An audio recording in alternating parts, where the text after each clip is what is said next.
Hello, കണ്ടോ ഞാൻ ഇന്ന് കുറച്ച് വെജിറ്റബിളൊക്കെ കൊണ്ടുവന്നിരിക്കുന്നത്.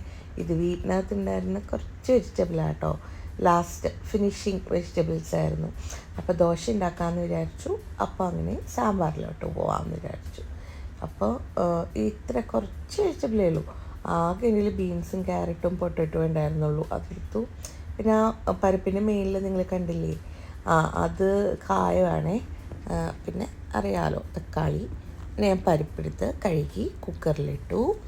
അതിൻ്റെ കൂടെ കായം നേരത്തെ ഉണ്ടായിരുന്നത് അത്ര ഇട്ടിട്ടില്ല, പക്ഷേ അത് കുറച്ച് പൊടിച്ച് പറഞ്ഞാൽ പീസാക്കി കുക്കറിലിട്ടിട്ടുണ്ട് കേട്ടോ.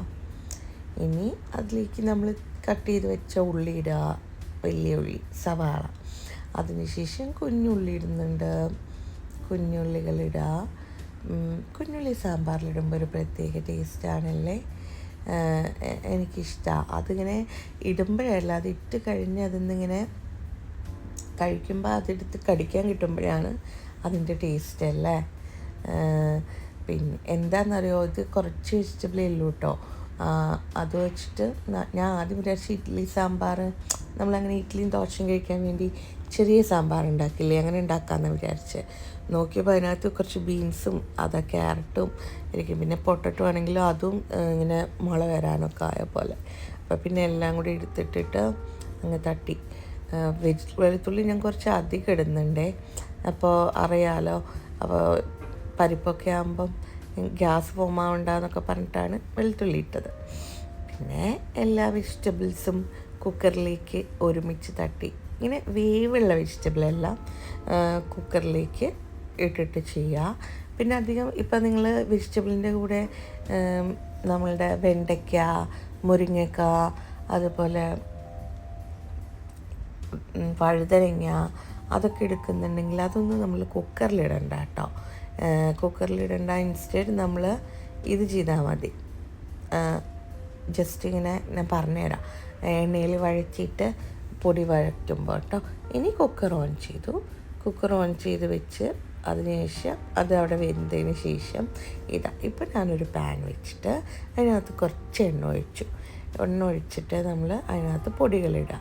ഇപ്പം നിങ്ങൾ മറ്റ് വെജിറ്റബിൾ ഇടുകയാണെന്നുണ്ടെങ്കിലേ ഈ സമയത്ത് എണ്ണ ഒഴിച്ച് അത് വഴറ്റിയാൽ മതി കേട്ടോ. എന്നിട്ട് ഈ പൊടികൾ ഇട്ടാൽ മതി അതിൻ്റെ മേലെ.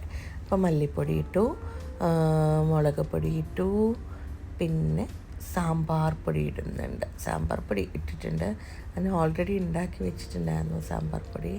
അതും പിന്നെ കുറച്ച് നമ്മളുടെ മേടിക്കുന്ന സാമ്പാർ പൊടിയും കുറച്ചിടും കേട്ടോ. അതും കൂടി ഇട്ടതിന് ശേഷം അത് നന്നായിട്ട് മിക്സ് ചെയ്യാം. അത് നന്നായിട്ട് മിക്സ് ചെയ്തിട്ട് അത് നന്നായിട്ട് ആ മണം പോകണം. ലൈക്ക് പച്ച മണം പോയി നല്ല വറുത്ത മണം വരില്ലേ, അങ്ങനെ ഒരു നല്ല ഫ്ലേവർ വരുന്ന സമയം വരെ അതൊന്ന് നന്നായിട്ട് സിമ്മാക്കി വെച്ചിട്ട് വേണം കേട്ടോ ചെയ്യാൻ. ഫ്ലെയിം ഭയങ്കര സ്ലോയിൽ വെക്കണേ, അല്ലെങ്കിൽ ഇത് കരിഞ്ഞു പോകുമല്ലോ. അപ്പോൾ കൈയെടുക്കാതെ ഒന്ന് ഇളക്കി കൊടുക്കുക. അപ്പം നല്ല ഒരു ഫ്ലേവർ വരും. ആ നല്ല ഫ്ലേവർ വരുന്നവരെ നന്നായിട്ട് ഇളക്കി. നിങ്ങൾക്കൊക്കെ സാമ്പാർ ഇഷ്ടമാണോ? എൻ്റെ വീട്ടിൽ സാമ്പാർ ഭയങ്കര ഇഷ്ടമാണ്. നമ്മുടെ വീട്ടിൽ ഒരു ആഴ്ചയിൽ 2 times സാമ്പാറുണ്ടായിരിക്കും. അതെന്താണെന്ന് വെച്ചാൽ നമ്മൾ ഇഡ്ഡലിയും ദോശയൊക്കെ കുറച്ച് അധികം കഴിക്കുന്നതുകൊണ്ടാണ് കേട്ടോ. ഇനി ഞാൻ ആ പൊടി നന്നായി ഇതായതിനു ശേഷമല്ലേ അതിലേക്ക് ചൂടുവെള്ളം ഒഴിച്ചു കൊടുത്തു കേട്ടോ. ചൂടുവെള്ളം ഒഴിച്ചു കൊടുത്തിട്ടൊന്ന് നന്നായിട്ട് മിക്സ് ചെയ്തു. എന്താണെന്ന് വെച്ചാൽ അല്ലെങ്കിൽ ഡയറക്റ്റ് ഞാൻ ആ വെജിറ്റബിൾ ഇടുമ്പോൾ അത് കയ്യിലേക്ക് ഇങ്ങനെ തെറിക്കും. അടിയിലെ ചൂടും മറ്റു ചൂടറിയില്ല. ഇപ്പോൾ പിന്നെ വലിയ കുഴപ്പമില്ല. ഇനി അത് നമ്മൾ നന്നായിട്ടൊന്ന് മിക്സാക്കി കൊടുക്കുക. കാരണം പൊടിയൊക്കെ കുറച്ചൊക്കെ അവിടെ ഇവിടെയും കട്ടിയായിട്ടുണ്ടാവുമല്ലോ. നമ്മൾ ആ വെള്ളം ഒഴിച്ചുകൊണ്ട് അത് കുറച്ച് കട്ടിയായിട്ടുണ്ടാവും. ഇപ്പം നമ്മളിപ്പോൾ ഇവിടെ കൂടി നന്നായി മിക്സാക്കി കൊടുക്കുക. എനിക്കിഷ്ടമായി ഇങ്ങനെ കാണുമ്പോൾ. കണ്ട അതിനകത്ത് കുഞ്ഞുള്ളി കാണുന്നില്ലേ? നിങ്ങൾക്കിഷ്ടമാണോ ഇങ്ങനെ സാമ്പാർ ഉണ്ടാക്കാനും സാമ്പാർ കഴിക്കാനും ഒക്കെ? സാമ്പാർ ശരിക്കും ഒരു ദിവസം ഉണ്ടാക്കി വെച്ച് അടുത്ത ദിവസം നമ്മളത് നല്ല ചൂടാക്കി കഴിക്കുമ്പോൾ ഇല്ലേ അതിനൊരു സ്പെഷ്യൽ ടേസ്റ്റാണ് കേട്ടോ.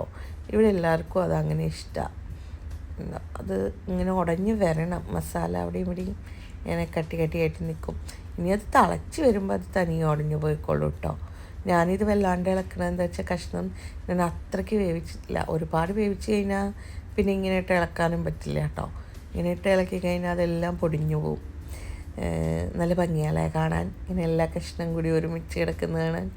ഇനി അതിലേക്ക് ഞാൻ കുറച്ച് പുളി പിഴിഞ്ഞ വെള്ളം ഒഴിച്ച് കൊടുത്തു കേട്ടോ. അപ്പം ഓൾമോസ്റ്റ് നമ്മൾ സാമ്പാർ കഴിഞ്ഞു, ഫിനിഷിങ് സ്റ്റേജ് ആയല്ലോ. ഇനി പുളി ഒഴിച്ചിട്ട് അതൊന്ന് തിളച്ച് വരണം. തിളച്ച് വന്നു കഴിഞ്ഞാൽ നമുക്ക് സ്റ്റൗ ഓഫ് ചെയ്യാം.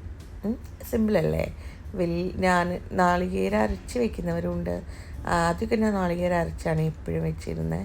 ഇപ്പം നാളികേരം അരയ്ക്കാറില്ല. ഇപ്പം ഇങ്ങനെയാണ് ഉണ്ടാക്കുക. പിന്നെ നെക്സ്റ്റ് ഉപ്പിട്ടിട്ടുണ്ടായിരുന്നില്ല കേട്ടോ. ഞാൻ ഇപ്പോൾ ഉപ്പിട്ടു, മറന്നുപോയി ഞാൻ പറയാനല്ലേ. ഉപ്പ് ആഡ് ചെയ്തു കേട്ടോ. സോൾട്ട് നിങ്ങളുടെ ആവശ്യത്തിന് ആഡ് ചെയ്യാം. ശരിക്കും കറികളിലൊക്കെ സോൾട്ടിൻ്റെ ഈ സോറും ഒക്കെ ഒരുമിച്ച് ആ ഒരു ടേസ്റ്റ് കറക്റ്റായി വരുമ്പോഴാണല്ലേ കറികൾക്കൊക്കെ ടേസ്റ്റ് വരിക. പൊതുവേ ഞാൻ സോൾട്ട് കുറച്ചായിടാറ്. പിന്നെ കറിവേപ്പില ആഡ് ചെയ്തു തിളച്ച് വന്നപ്പം. ഇനി എപ്പോഴത്തേയും പോലെ സാമ്പാറല്ലേ, അതിലേക്ക് കുറച്ച് നെയ്യ് ആഡ് ചെയ്തു കേട്ടോ. ഇച്ചിരി നെയ്യ് അതിലേക്ക് കുറച്ച് ആഡ് ചെയ്ത് കഴിഞ്ഞാൽ നന്നായിട്ടുണ്ടായിരിക്കും. നല്ല സ്മെല്ലും ഉണ്ടായിരിക്കും, നല്ല ടേസ്റ്റും ഉണ്ടായിരിക്കും. ഇനി ഇതാ സാമ്പാർ തിളച്ച് വന്നു. നന്നായി തിളയ്ക്കുന്നുണ്ട് കണ്ടോ. നന്നായി തിളക്കിച്ചിട്ട് പിന്നെ നമുക്ക് പതുക്കെ ഓഫ് ചെയ്ത് വെക്കാം. ഇത് ഞാൻ ഇഡ്ഡലിക്കും ദോശയ്ക്കും ഉണ്ടാക്കുന്നതുകൊണ്ട് തന്നെ തടുക്ക കുറച്ച് അധികം ഇട്ടിട്ടുണ്ട് കേട്ടോ. അതിനകത്ത് ഞാൻ ജീരകം ഇട്ടിട്ടുണ്ട്.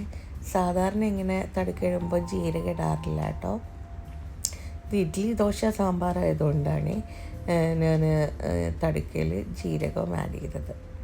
ഓക്കെ, ഇഷ്ടമായോ എൻ്റെ സാമ്പാർ? ഇനി ലാസ്റ്റ് കുറച്ച് മല്ലിയിലയും കൂടി ഞാനിടും. അത് കണ്ടോ, ഇതാണ് ഫൈനൽ ലുക്ക്.